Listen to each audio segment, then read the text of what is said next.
because this is the study is mostly meant to give you a background. So actually, I did not supply you with more detailed background information, but so it's a little bit tricky and challenging to through you this question. But as we previously mentioned, host reviews are mostly about people, like the guest. Okay, and when it comes to reviewing people, interacting with people, there is a theory called communication uncertainty and the human interactions.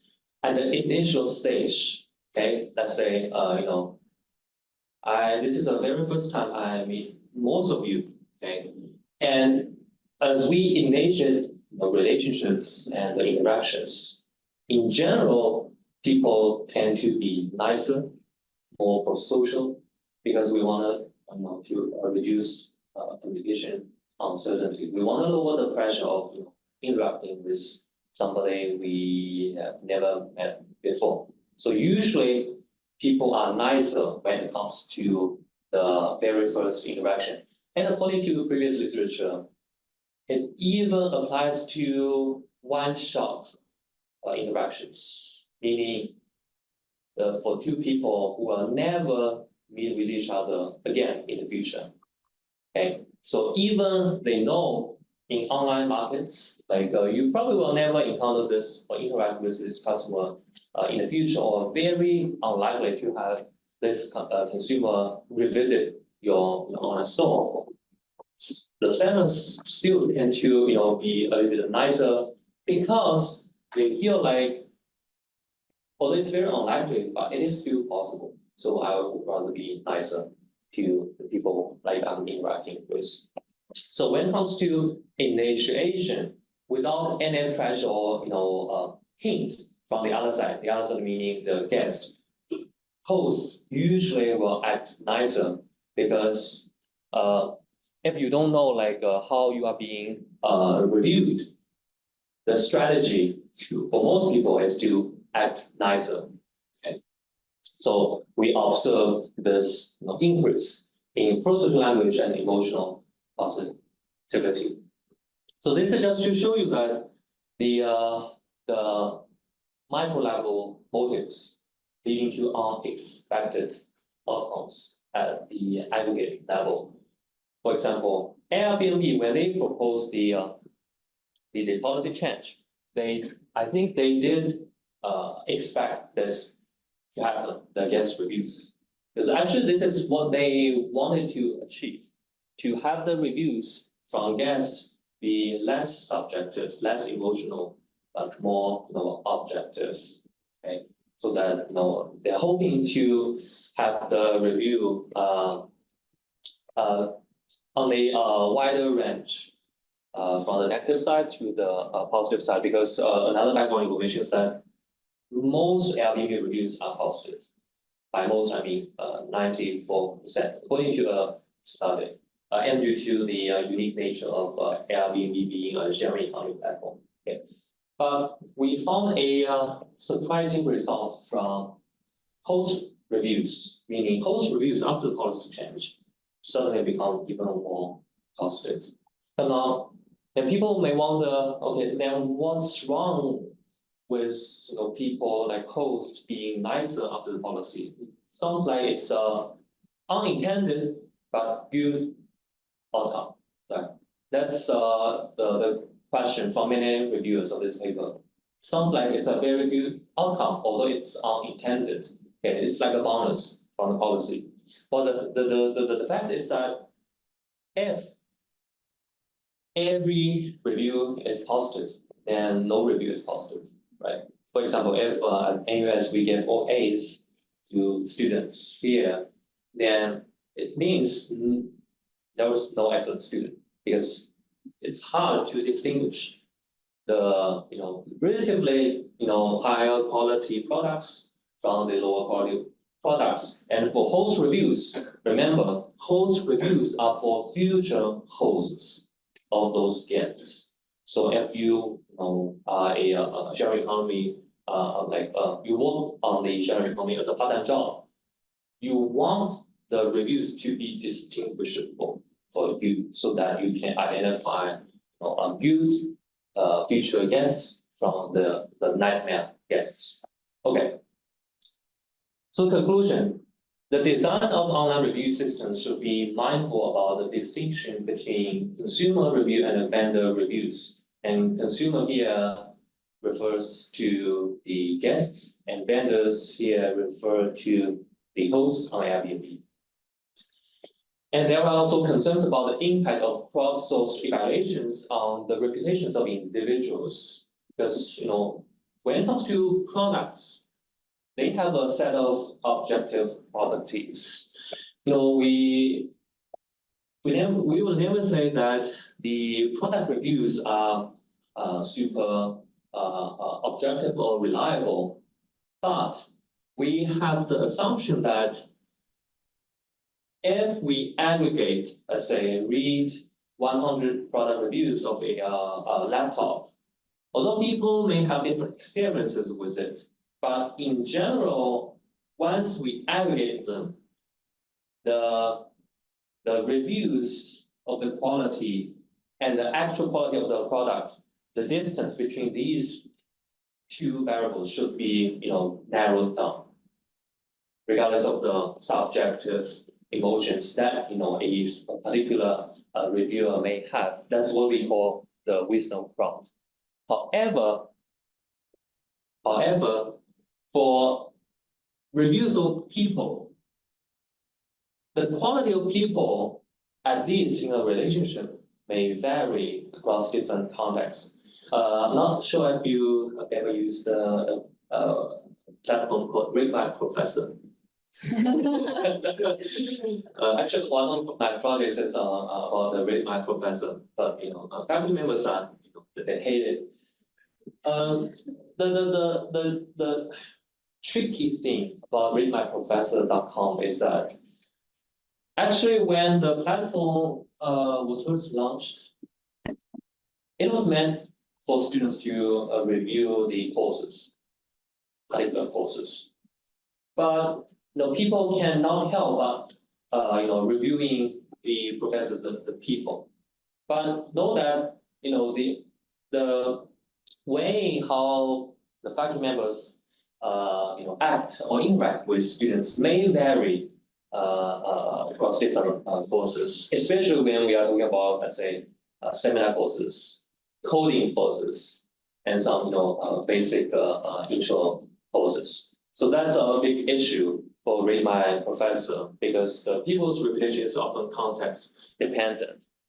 Some people may be quite pro-social or nice in one relationship, but they can be quite exploitive in another relationship. I've heard many big names like well-known professors. They are great to be, it's great to be a colleague with them, but it will be a nightmare to work with some of the according to many word of mouth. So that's what I mean. Okay, it's sometimes people's reputation here, meaning reviews of people, is context dependent. So it is really difficult to generate what we call the wisdom prompt. Okay. Now let's How do you spell the wisdom of crowd? Wisdom of crowd. Wisdom. WISDOM. Of the crowd. Crowd. Yeah. Crowd. So now let's dig deeper into the very first part of. I promise my tutorials will be probably the easiest ones across the SICSS program. Okay. Sentence level sentiment analysis. It is a very important area within the sentiment analysis, because when it comes to text sentiment analysis, usually we are talking about the whole paragraph, and we basically checking the keywords and the implications associated with those keywords, like the look software. Sentence level sentiment analysis refers to, we first break down the paragraphs, the text of the document into sentences, and we analyze the polarity of the each sentence, and we aggregate those segments. And previous research has focused on identifying the polarity of a sentence, such as positive, neutral, and negative. This is what we are going to work on. And this polarity classification is based on the semantic information derived from the textual content of the sentences. And not sure if you have already had the chance to download in our studio. Originally, okay, so like my materials were shared with students. Okay. So, but if you haven't done that, you can scan this QR code to access the web, and I will give you maybe 1 minute to install the studio. And this is not meant to like overwhelm you with so coding, but I think I've already shared with you the script. I personally still use that script to do the sentiment analysis, the sentence level sentiment analysis. So in the future, maybe you will find it useful. Just replace the data set with your own data set, and you can use that for your own analysis, and you don't need to give me credit for that. Okay, so let me share my screen. Students. Let's see.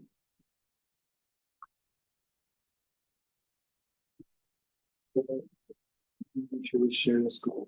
Oh, okay. Yeah, still share. Oh, okay. Share. And raise your hand if you need help with setting up the environment.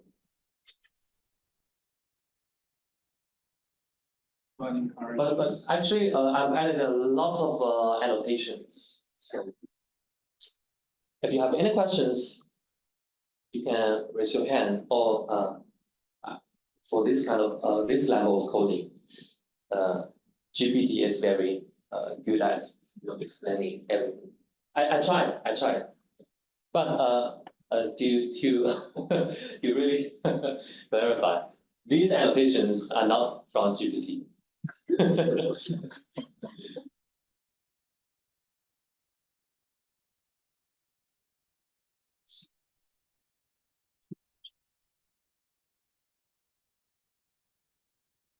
Let me know if you need time to set up the environment, or if I can just move on to the actual analysis. But I think our organizers are very good at the studio. Yeah, this is just to give you a tiny scale set. Hope it will be helpful.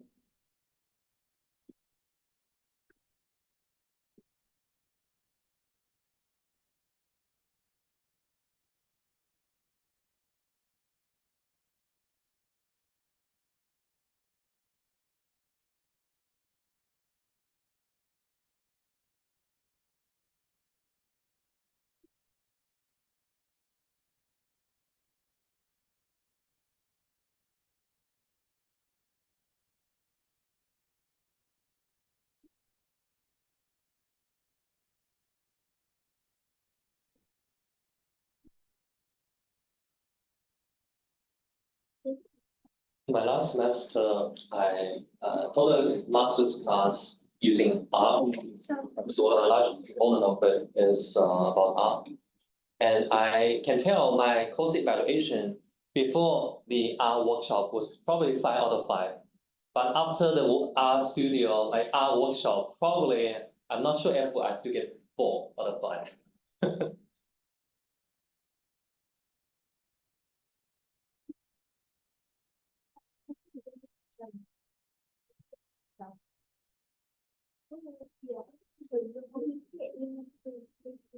So for the step 0, it is meant to have you set up the working directory where you store the shared data sample and the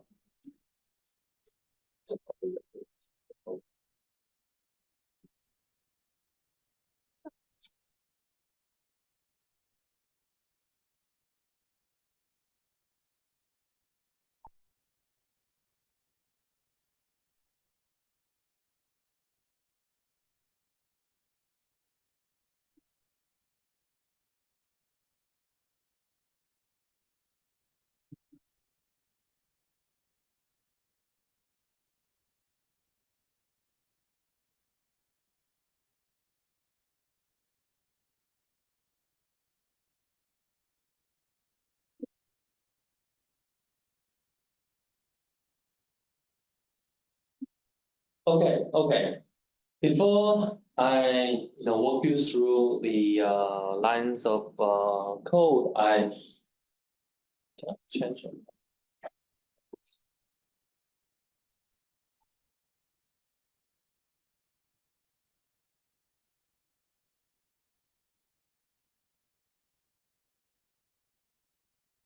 Okay, so before I move on to this to walk you through the code, I do want to mention that nowadays the GPT and all kinds of AI tools are very easy to use. Right, so it's very easy for everybody to use the GPT tools to do the sentiment analysis. But at least before this workshop, these kind of either dictionary-based sentiment analysis, text sentiment analysis, or like other NLP or like machine learning models, they are still preferred, I think, because if you want to analyze the simple sentiment, the simpler method you can rely on is the better. Okay? Because you don't need to, let's say, analyze a very simple kind of data set using too sophisticated models, because you always want to go for the simpler versions, not to mention the text sentiment analysis. Okay, and also if you use GPT, still debatable about how to validate and replicate the results. Although there are other some more recent standards or practices about that. Okay, assuming that you don't have this package installed, this is the sentiment R package, the main package that we are going to rely on. You need to run this line of code. Okay.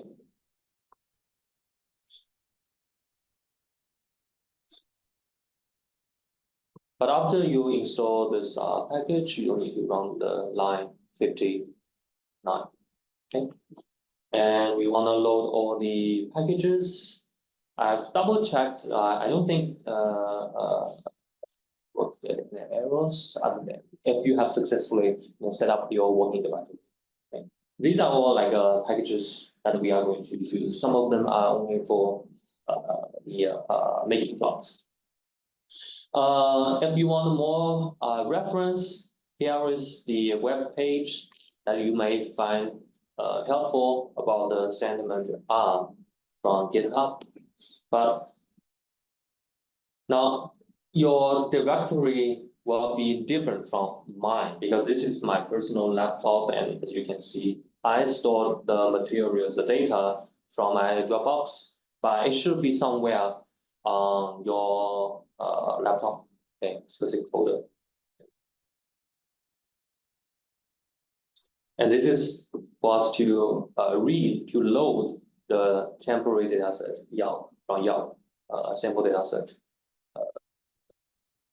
to the environment. And as we can see, I sampled 50,000 Yao reviews, which is an open data set from the Yao data set challenge webpage. String data is to display the structure of the data frame. Okay, so as you can see here, these are all the variables in the data set. The first one is called business ID, which is a string. It's a character, like a combination of numbers and the letters, okay, and so forth. But the other way to check the structure of the data is to just click the data set in the environment, and boom, you will see the data frame. Okay, business ID name. I provide this code because sometimes you may analyze data with millions of data points, and that will be quite slow to pop up the window to manually check the data set. But actually, this is probably more intuitive for many of you, and actually, it is more intuitive for me personally to browse the a few lines of the data frame. So these are all the variables that you may play around with it. Okay, and the summary data is to give you another, I would say, more detailed inspection of the data set, providing you with the mean, median, and max, and so forth. Okay. Now, for this particular data set from Yelp, a very important variable is called the price level. Okay, from $1 sign, meaning the cheapest, to the $4 sign, the most expensive restaurants, like the Michelin star restaurants. Okay, table parentheses data $ price will show you, how many cases, how many restaurants are there on the each price level bracket. Okay, as you can see, there are about $8,400 restaurants, very cheap restaurants, to the $2 restaurants, almost 26,000, and almost $3,003 restaurants, and 388 restaurants with $4 signs, and two restaurants without any price levels. That could be the case. I should say that for this data set, because it was directly downloaded from the Yelp Open Dataset Challenge dataset, Open Data Challenge website. It contains other merchants. Although Yelp is a website, a crowdsourcing platform, mostly for restaurant reviews, but there are other merchants like hospitals, casinos, and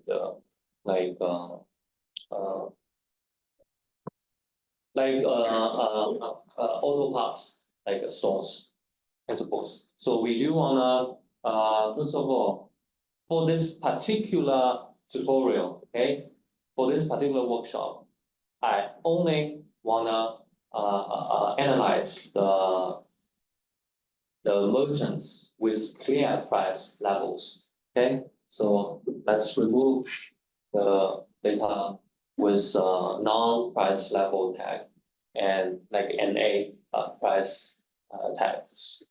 Okay, as you can see now, when we rerun this, we can see that there is no the two non-price level restaurants are being removed, and also along with other quite many merchants without any price information. Okay, because some of them are like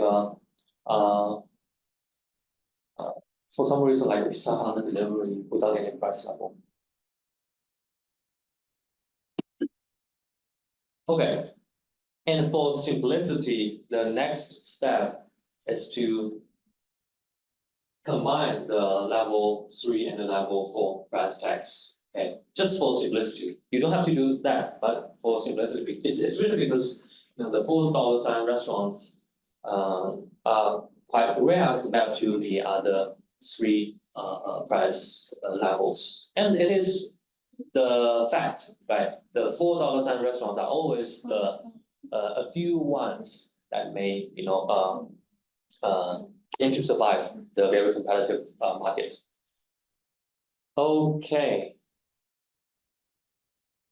Now we assign the price level, the new price level to another variable called price 2. Okay? And then for the price 2 variable, we combine the price level 3 and 4 into the new value called 3 plus. Just for simplicity.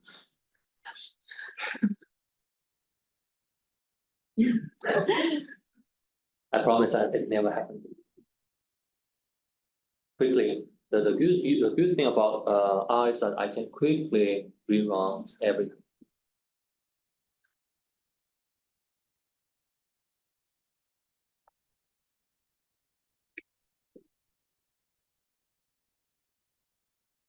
See? So now I have combined the the two price levels. Okay.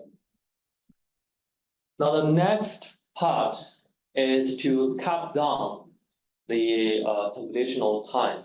So let's use a random subsample of the 1,000 reviews of each price level from the whole data set. Okay. So this is just to to show you how we sample 1,000 restaurants from each price level. Okay. So as you can see, we have 3,000 because we have 3 price tags. That's $1, $2, and $3 plus. Okay. If we run this one, it should be have equally 1,000 restaurants under each price tag. Okay. So that's all for the preparation. Now next is the sentiment analysis, using the sentiment R package. There are lots of other packages for text analysis, but here we will be mostly focusing on the sentiment R. Okay. So the difference is that it actually analyzes the polarity of each sentence.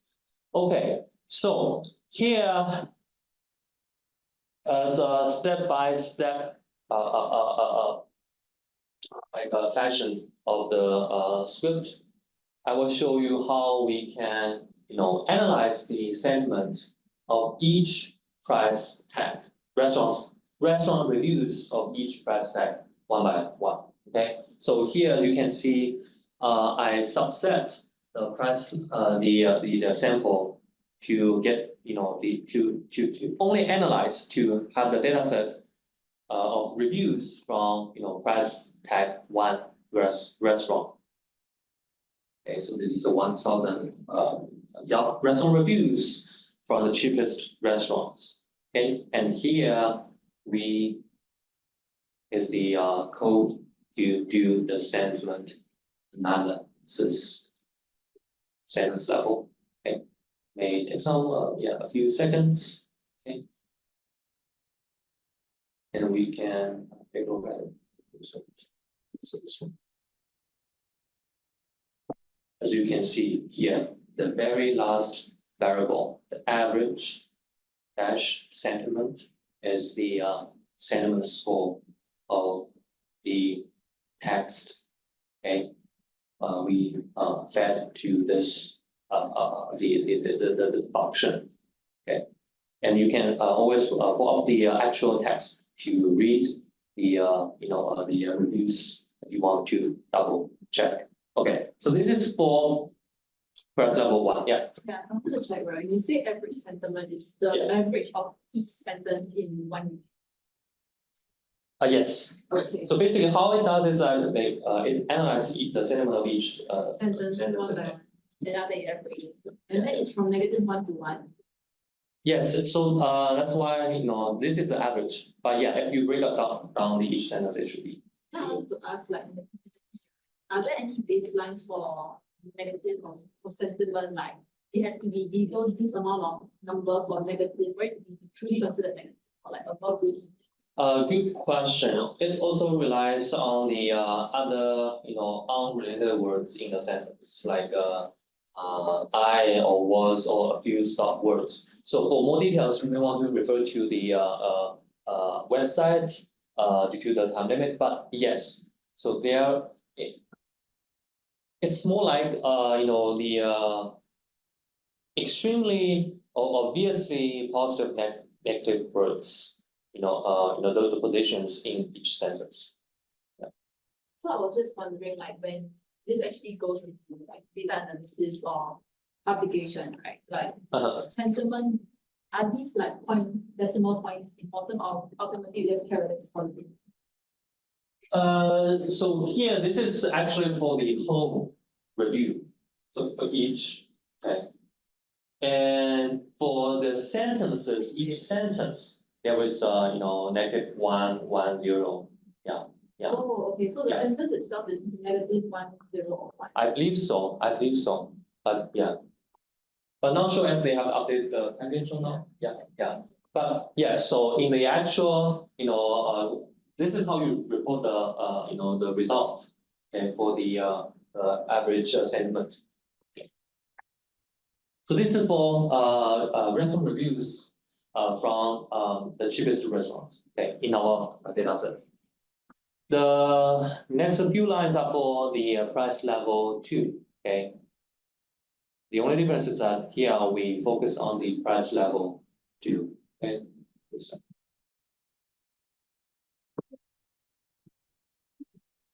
And price level 3, the same type of code, okay. But I do want to quickly show you that instead of doing it step by step, you can actually, without separating the sub-samples, okay.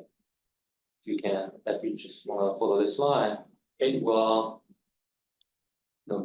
analyze the sentiment for each price tag groups simultaneously. So here, the data set is called this one, as you can see.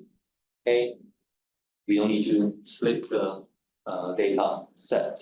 Okay, so imagine that in your data set, you have different groups. Let's say if it is about course evaluations, different courses, or students from different majors or students from different enrollment years. That's how you can use this sample code to change to make it usable for your own data set. Because I feel like the grouping is a very common type of category or variables that you may encounter in your data set or in your study.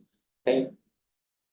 So this is just to show the line 140 and 141 is to factor the price levels, because for the visual the part, the making plots, to change the price tags into the factors, and the review stars also factors. Okay. Review star meaning 1 to 5, reviews 1 meaning the lowest rating, star rating, 5 meaning the highest star rating. And of course, we want to have the 3 price tags to be ordered this way. And for the step 3.3, let's calculate the confidence interval for each price level and the reviews star rating as well. Okay, so here it's just to show you that we want to calculate the confidence interval of the sentiment we just generated, we just calculated, break down by the price tag and review star of that review. Because for each review, it has the text and rating, right? You give a rating, you give a 1 to 5 star, and you write whenever you want.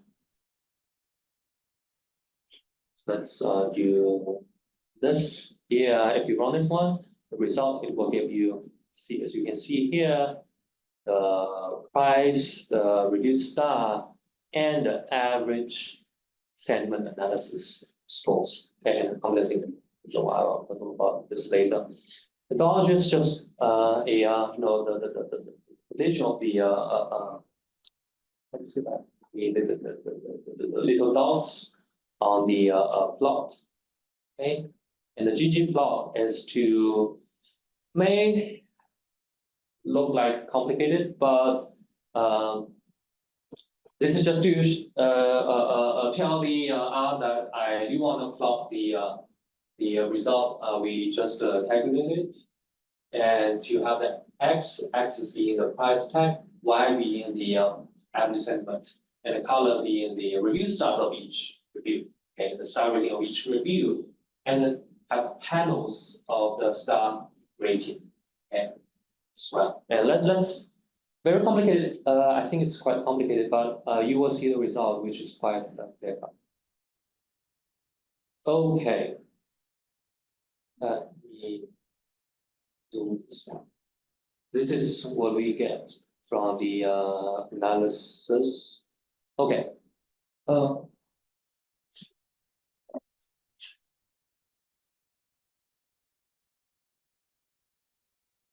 Okay, so this is what you should see from the GG plot.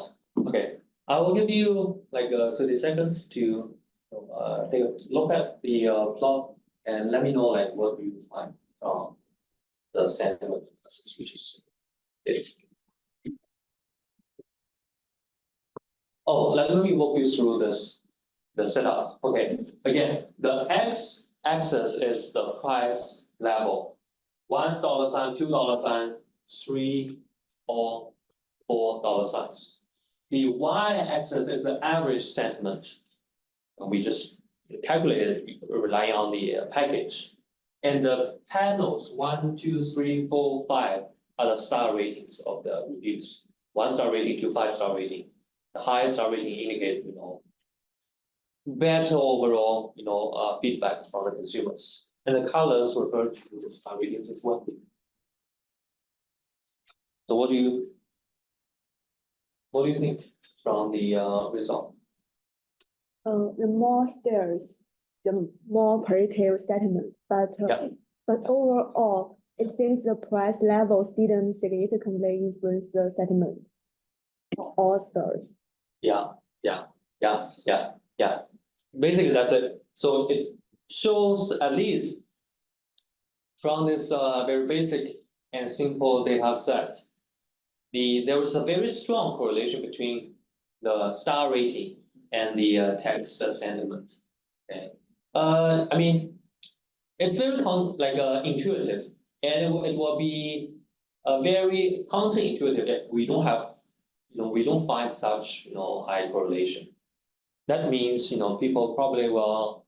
That may happen when people say something sarcastic, like I've never tried such nice capital nice food here. Yeah. What else do you notice?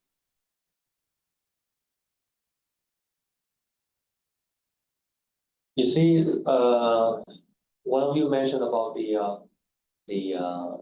value of the sentiment. Be aware that overall, for 1-star rating, the sentiment is below 0. So it literally means the negative sentiment. Okay, and for 2, it's around, I would say, neutral. But starting from the 3, star ratings, the sentiment actually in general are positive. That relates to many previous literature about in general. When it comes to reviews, whether it's anonymous or not, in general, people will not use very harsh words to in their evaluations because they are afraid of potential future retaliations. Even though you probably are not going to meet with that person or use that product or visit that store in the future, but still people feel the potential of retaliation. That's why, in general, unless you are really mad about a product or person, you usually don't say super negative things that relates to the first study I just spoke about. Okay, let me stop sharing this one and check if there is Okay, let's move on to the slide. Now next, so the first tutorial is a very basic introduction to the sentiment package. But in the next tutorial, I will show you, since we are talking about the sentence level sentiment analysis, sometimes what we really care about are a few sentences, excluding other sentences. We only care about certain sentences, but not the other sentences. And that's, actually what we can definitely do that. Because, for example, in my ideally in my course evaluation, I was hoping to know, student sentiment about the course, the lectures, and student sentiment about other factors. Okay, so that I can have a better understanding of how to improve next time. Now, to as a intro to the second tutorial, I would briefly talk about the another study which is still ongoing. But actually, recently I radically changed it. So it's called Chao evaluating intersectionality in guest reviews on Airbnb, still Airbnb, and this is in collaboration with a faculty member in UMich. Intersectionality, to briefly talk about this concept, it explores how different systems of inequality like gender, race, economic class, etc. intersect to shape individual experiences. For example, when it comes to inequality, you may think of a social-economic status, culture, or disability, sexuality or gender, age, and race or ethnicity, right? But oftentimes, for an individual, he or she does not only have one of these, like I would say, he or she does not only fall under one of the groups of these categories. Sometimes you will have people, female from like a minority, group, racial minority group, or of a certain religion. So what this concept intends to bring us attention to is to have us understand the importance of the complex social inequalities. Say not only focusing on, let's say, studying LGBTQ communities, but also LGBTQ communities in certain countries where that community is actually banned or illegal officially in certain areas. That's why I would say like the journal of communication and many top journal in the communication area, they love the studies about LGBTQ or certain minority groups in China and other countries where it's almost non-existent. I would say non-existent in the official language, by which I mean the when it comes to government's policy making and so forth. Okay, so we do need to recognize the multiple forms of discrimination that the different people from different intersectionality groups that are encountering, and we do need to advocate for marginalized groups effectively. And one way to do that is to study their the inequalities they are experiencing and the biases they are experiencing. Okay. Now, before this study, there are many studies examining specific demographics individually to focus on one demographic, such as race or gender. Okay.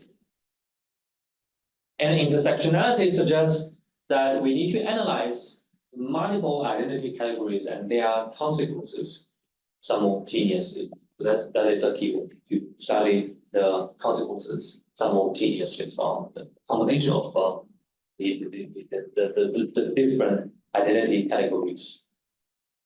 And some studies examine actually combined demographics like gender and race, but they are focusing on behavioral patterns like the booking behaviors, like Abraham Adol. They are study about Airbnb published in 2017. Okay, and also another study of mine about the professionality on Airbnb. Okay, so that's all for the intersectionality in general. But in this study, as I mentioned, that we are going to focus on Airbnb reviews, and especially when it comes to intersectionality, as I mentioned, it is about people, right? But when it comes to many online reviews, they are either about products solely, like the Amazon reviews, or a combination of product and people, like Airbnb. But here we only want to study the component of people in the reviews on Airbnb, because it doesn't make sense to analyze the biases appeared in the sentences of the reviews about products. Right? We only want to study the potential biases toward people using the framework of the intersectionality, because it does not apply to products. Okay, so that's why we do need to break the reviews down into reviews, the components of people and components of objects. Okay, so here just as a quick introduction, we use some of the reviews, guest reviews collected from the New York City Airbnb platform, and we use the facial recognition algorithm to detect race and gender, but now it has been banned already, like 2 years ago, because of the policy related requirement. And we detect host related or like people related sentences by keywords of host names and other keywords like host intervals. Okay. For example, we do know the host name, like let's say Lily. Okay. If there is a sentence about Lily, that is a sentence about people, the host. Okay. Or somebody will be just saying, the host is nice. So that is also about the host. Or some personal pronouns like they or she. Okay. And we use sentiment R to calculate the text polarity sentiment at the sentence level. So as the first step, the very first step for the second tutorial is to detect the sentences about certain components. Okay. In this study, it is about the people. Okay. Now here is a quick result from this particular study. Let me walk you through the setup. So the x-axis is host race, Asian, black, white. Okay. The y-axis is review sentiment related to host. So you can think of it as a sentiment R result about the sentences related to host, the people. And the colors refers to the guest host pairs in gender, gender only. And the panels refers to the guest race. And what do you see here? I know it's quite complicated. What do you see from these patterns? Now let's first take a look at the Asian guests' review sentiment towards host. Okay, Asian, black, white hosts. Okay, regardless of the gender pairs. What do you see here?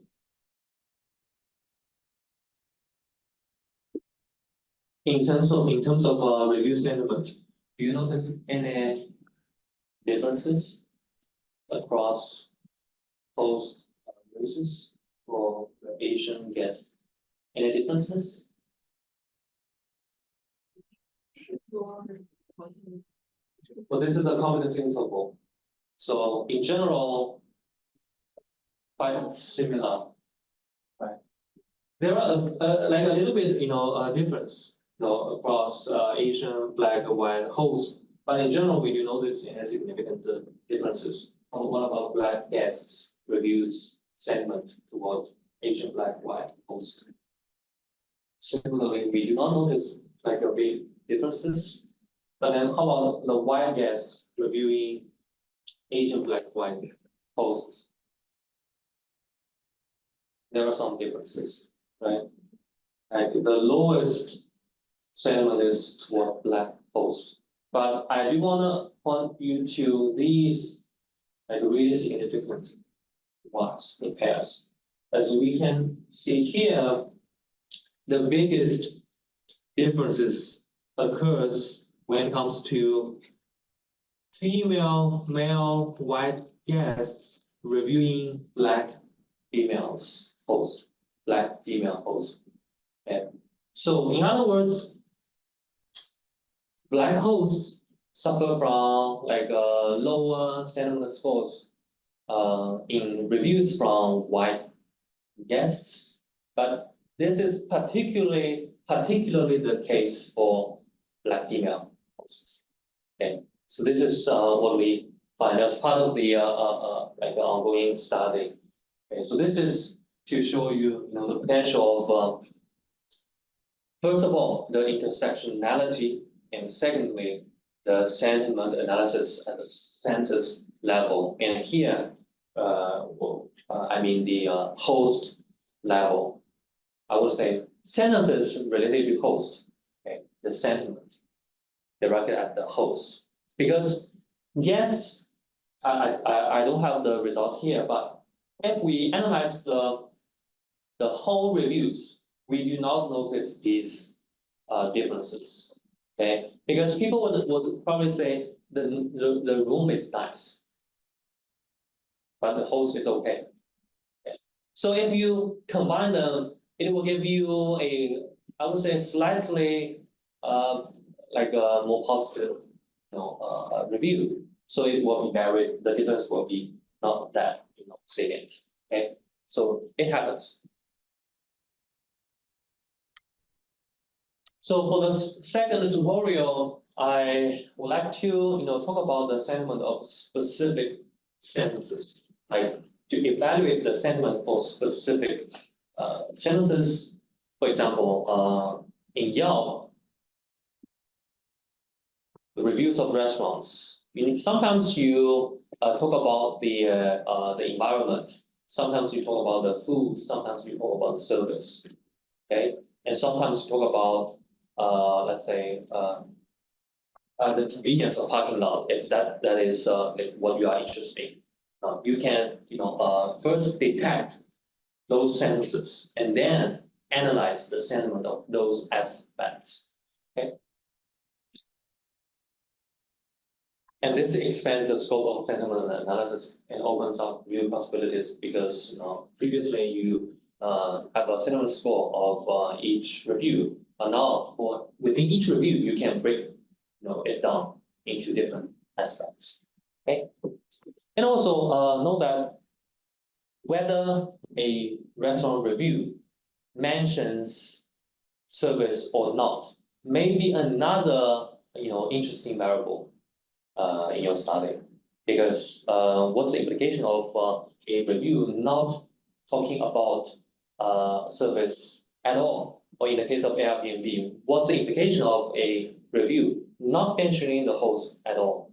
That probably is another indication of a certain kind of the quality of the stay or experience of the stay. Okay.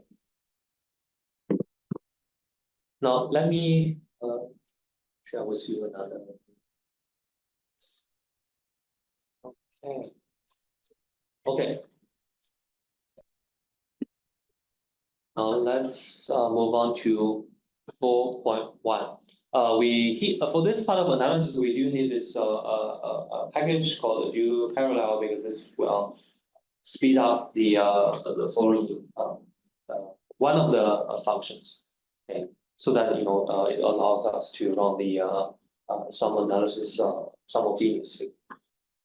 Okay, so for step 4.2, as I mentioned, here we will still be using the Yelp data set, okay? But the difference is that this time I would like to analyze the sentiment of each review's sentences of food and sentences about service. So that's why I first need to find out all the keywords indicating food.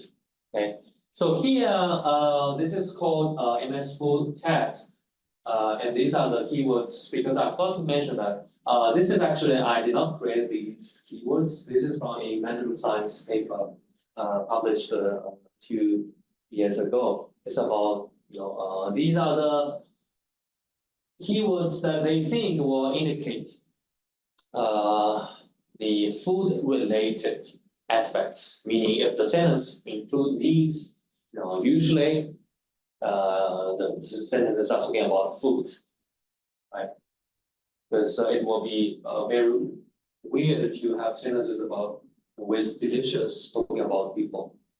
So just to save our time, this is established keywords to indicate food. And similarly, MS Service Cat, this is also from their method. Okay? These are the keywords once they were mentioned in the sentences, they are usually talking about service people. Okay, so in your case, for example, in let's say course evaluation, probably if you are interested in course related categories or course related sentences and faculty related sentences, you need to come up with a whole new set of keywords. Okay, we need to so that we have these two keywords and we combine these keywords.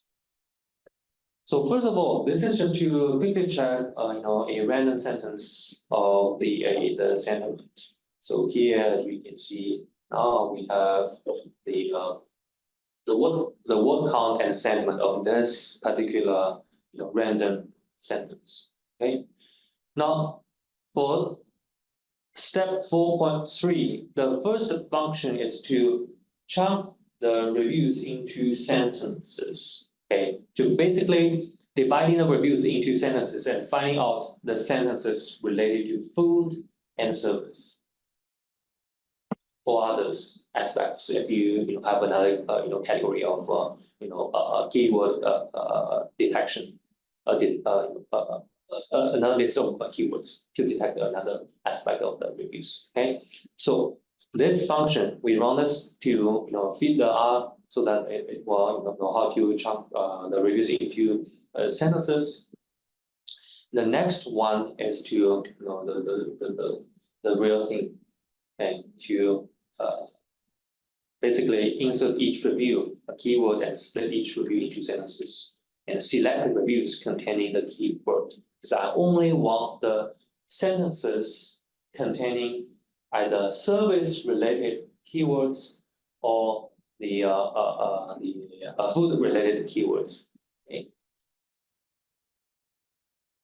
We want to lower, lowercase the text because again, this is because as you can scroll up, the keywords are in the lowercase. So we want to lowercase the whole review, the whole reviews. Okay. Now the next part is gonna take about 1.7 minutes to run the whole subset of the sample to do the sentiment analysis, but that's quickly noticed.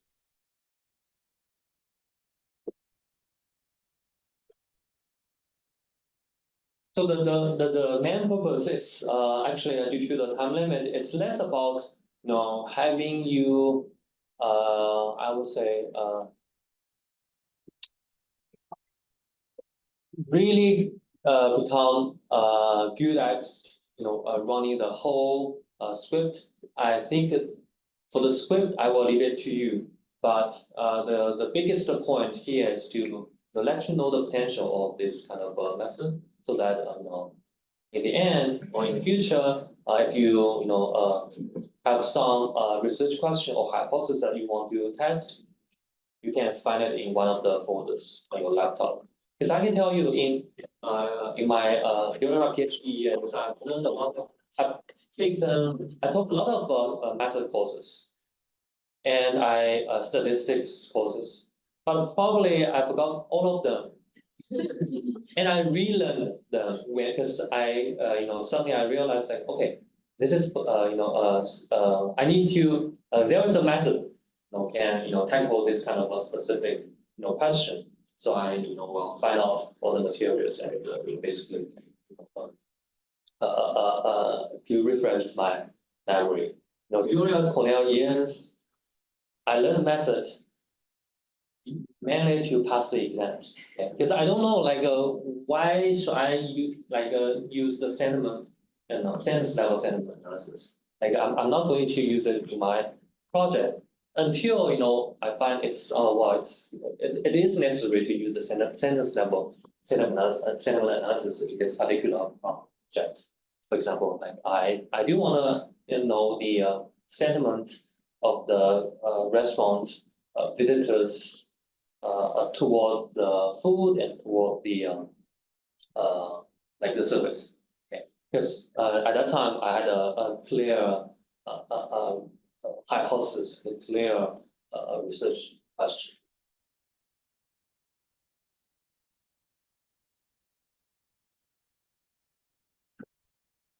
Yeah, that's why like although I learned the time series analysis, but I don't have a project, a paper about time series analysis. So I already forgot about how to do the time series analysis. So next time if I do need help, I probably will ask you for help. Okay, so the analysis is done. Let's take a look at the result. Okay. Step 4.4 is about aggregating and calculating the sentiment related to food and service. Okay. This is because this is quite abstract, but the first one is about either food, the other result is about the other part, either food or service. Okay. This is just to calculate the average sentiment of food-related sentences and service-related sentences. Okay, this is for service.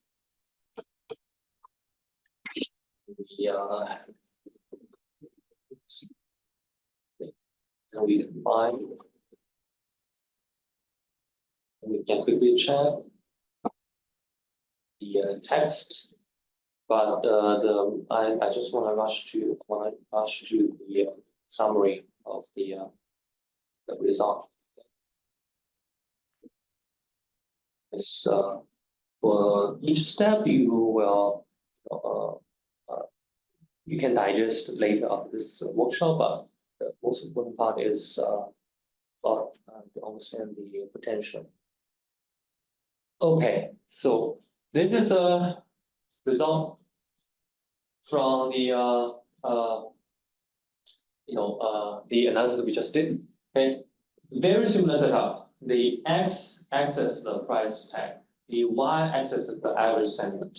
Okay, each panel refers to the star rating of the reviews. The colors refer to whether they are about food or they are about service. Okay, I'll give you 1 minute to take a look at this plot and let me know like your thought about this.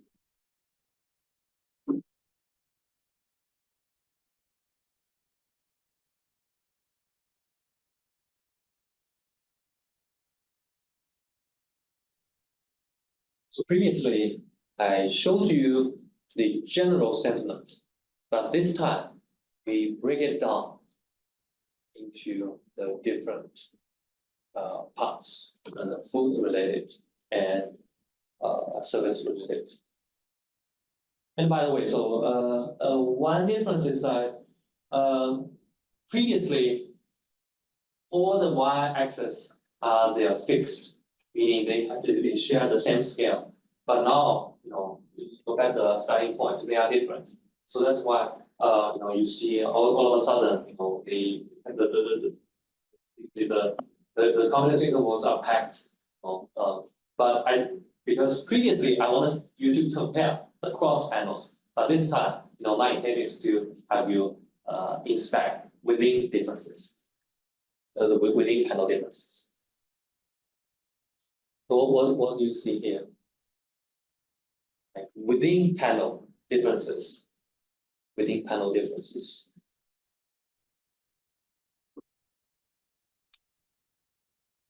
For the services, the blue one, it kind of increases until. Which panel? Oh, Oh, like across? yeah. Okay, so the blue colors in general increase, but not this case.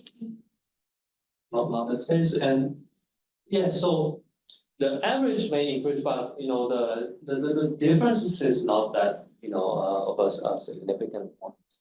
Yeah. But what else within panel? Any differences? Interesting differences that you noted within panel. I feel like for 3 and 4, confidence interval for service. Oh, what's that? Sorry. Confidence interval for service from panels 3 and 4. 3 and 4, yeah. Yeah, for the price one. Oh, Very 3 okay. Yeah. What else? Give you another hint. The difference between the two colors.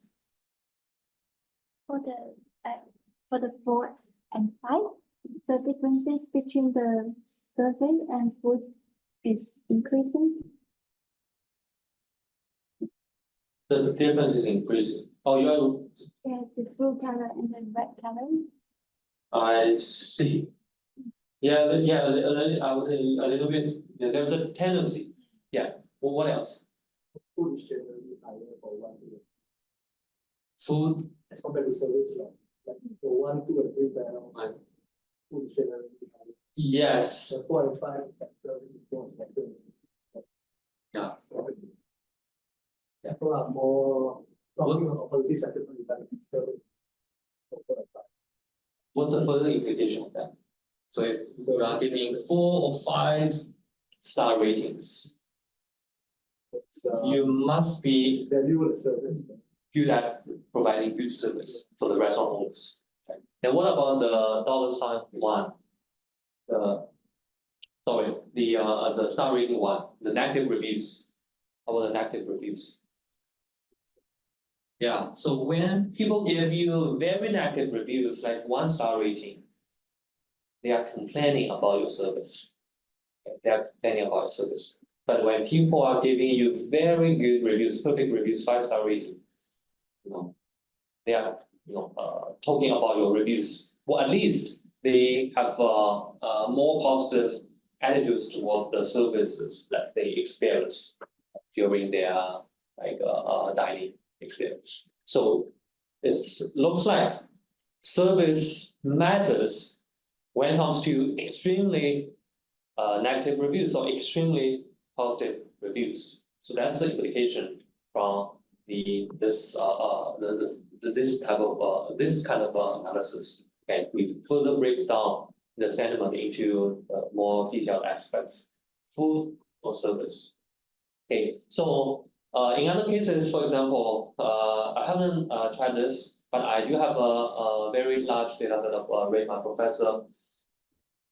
So it could be the fact that when it comes to extremely negative reviews from professors or extremely positive reviews from professors, so they are talking about different parts. Probably the cost component is higher in the extremely negative reviews, and probably the the people component is higher for the extremely positive reviews. And think about the intersectionality. From professor names on the website, we have quite reliable algorithms to predict the gender and the race, because on Airbnb we only have the first name, but Rima Professor they provide the full name. So that's the potential of the the sentence level sentiment analysis, focusing on the specific like sentences. Okay, so what are the implications like you find from this kind of analysis? Or any questions about this? Or what do you think are the pros and cons of sentiment, a sentence level sentiment analysis? It's definitely not the perfect tool, but it is preferred in many cases like this one. Because we want to break the document, the text component down into different aspects. Yeah. One drawback of the sentiment analysis at the sentence level is that you cannot identify what destination of the sentiment, such as who are like who makes you very angry or something like this. It's still ambiguous in that sentence because sentence can be very complicated. Yes. Okay. Not to challenge you, but what kind of analysis can, I guess, avoid the problems you just mentioned? Yeah, there's some like very frontier research in science. They are using some like fine-tuning words to first identify the object and aspect of the sentence, and then they calculate the sentiment score, and then they claim that those sentiment score is towards the specific like object or aspects. So they have higher like accuracy of the thing, but it's still not so robust. It's not perfect. Then I guess it sounds like the longer the text document, the more reliable that method will be, right? But for reviews, it's quite challenging, especially sometimes we only have a few sentences. But yeah, a very good point. Yeah. Maybe the keywords, because I don't know how do people come up with the keywords. Like they just refer to the previous research or that's why. So one tip would be you always want to start from a very I would say basic keywords, and then you use that set of keywords to on a subsample of the data set, and you have those keywords find you out the sentences that you want to detect to see how reliable are they, and you want to fine tune it like for multiple rounds. Or find out you have a list of keywords. Quickly find out all the synonyms of those keywords. What else? Any other question? Yeah. I have a very basic question, because besides from the sentiment analysis, there are also the attitude analysis and also emotion analysis and so on. So when we conduct our research on this text level, and how do you decide which analysis might be better? Oh, very good question. Very good question. Usually, I use multiple methods as a robustness check. For example, I use sentiment and I will also use the look, and I also sometimes will use the Watson, not the IBM Watson, not talked about, but well, actually it was the Watson from IBM, but it was used for sentiment analysis, also Beta as a robustness check. So unless I found the results to be totally different, depending on the different methods. As long as there's some consistency and ideally no substantial change to the main argument, I will just basically I will pick the one I think, fit the research question the best and include others methods results in the supplementary.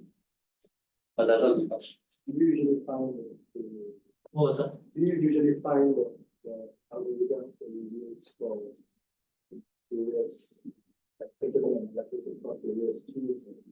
They give you the same kind of. Usually they do, but the issue is that each tool, each method has its unique feature. So sometimes you cannot apply many of the tools on the same data set. For example, say Luke will give you the ability to let's say Many different. yes, but for Watson, for sentiment R, as you can see, it only gives you a general sentiment. Yeah. So you will only get a close probably result. But let's say if in your project what you are really interested in is pro-sociality, then probably wanna use Luke.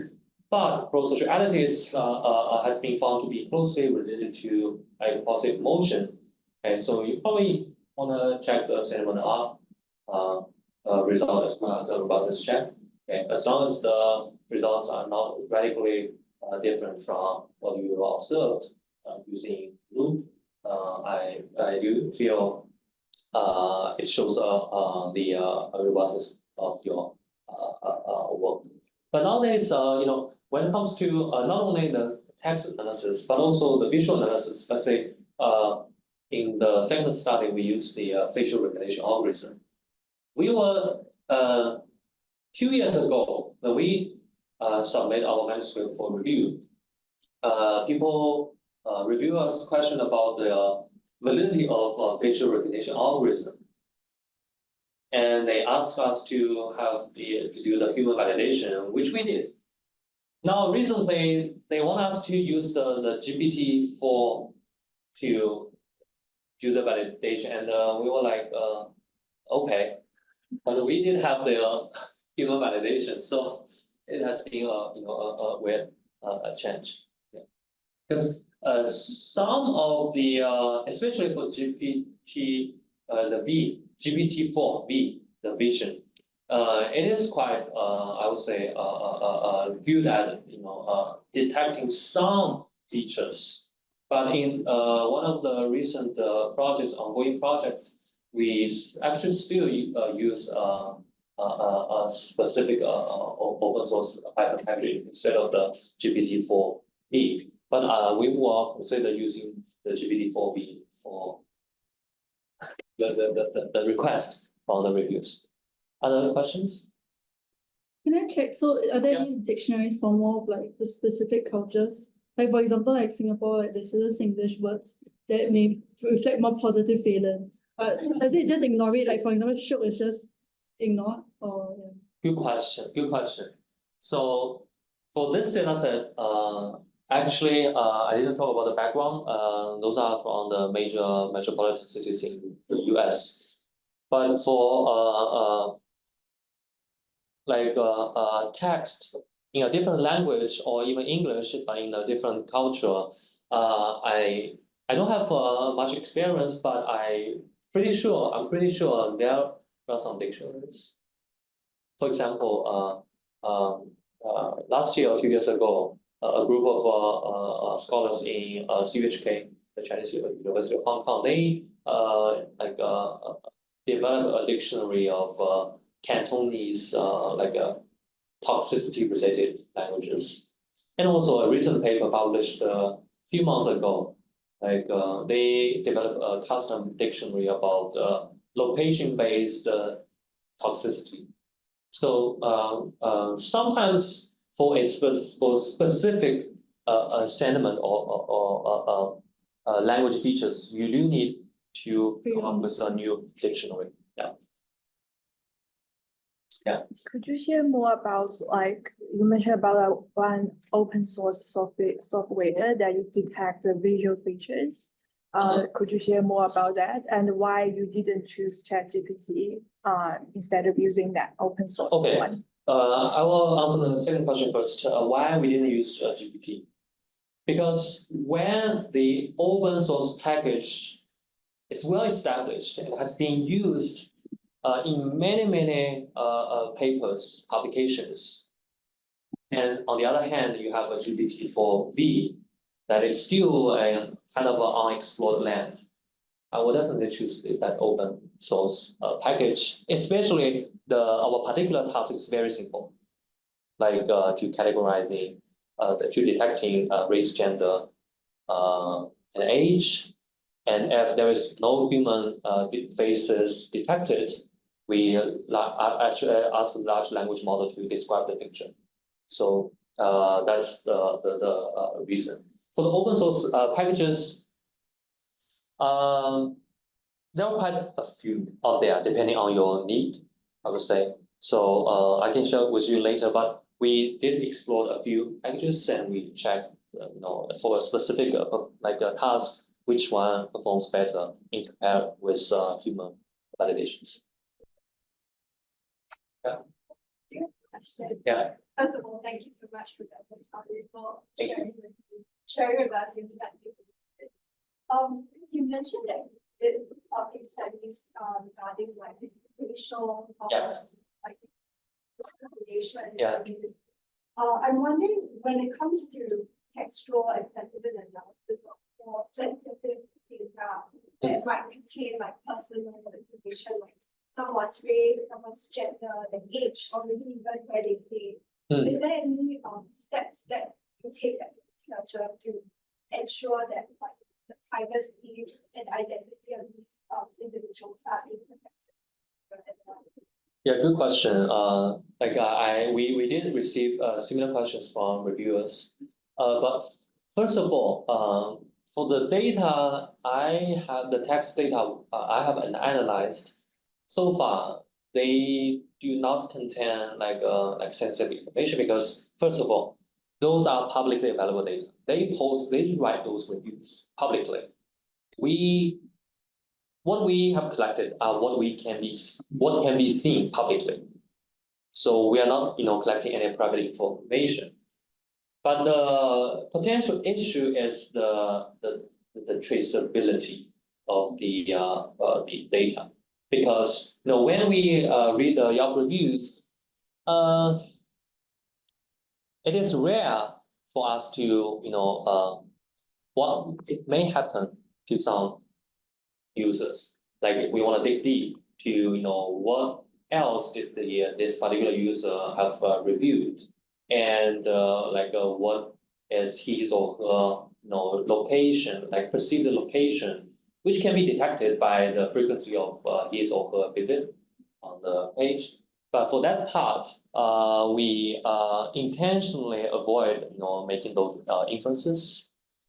And for the visual part, that's a tricky one. What we argued is that we actually did not claim that we have detected the actual race or ethnicity of the users. What we are claiming is that we have detected the perceived racial characteristics of those users. Meaning, some users may feel like, especially Hispanic users, because Hispanics is an ethnicity, not a race. Because some Hispanics, they have darker skin tones, whereas some Hispanics have lighter skin tones. But what we are saying is that we only care about how those people are perceived by the users, instead of their actual ethnicity of race that they themselves place them into. So that's one argument, because we are not interested in the actual race of those users. But when it comes to big data, I do feel like that's gonna be a constant question for all kinds of data that involve the user and the private. Yeah.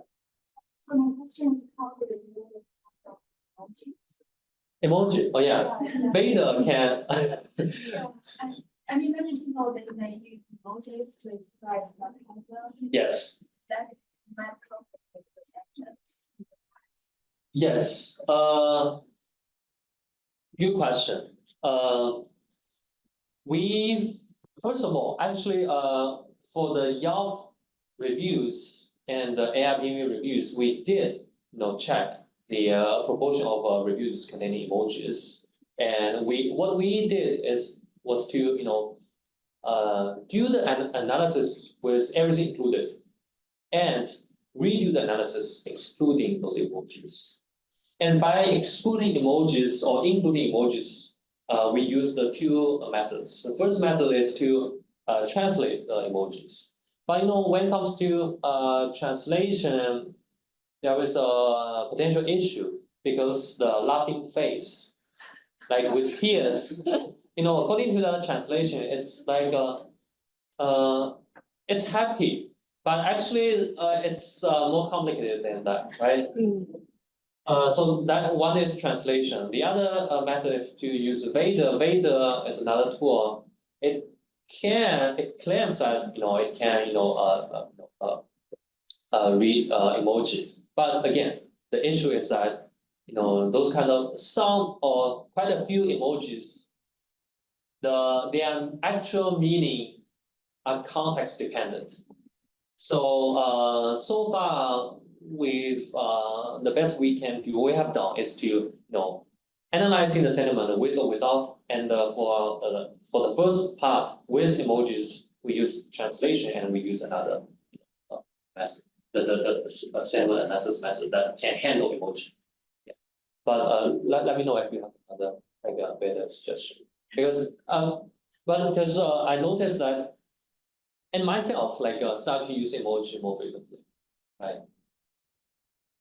Find any difference, like when you include the emoji and when you don't have? No substantial difference, and because in those data sets, emoji is a tiny portion.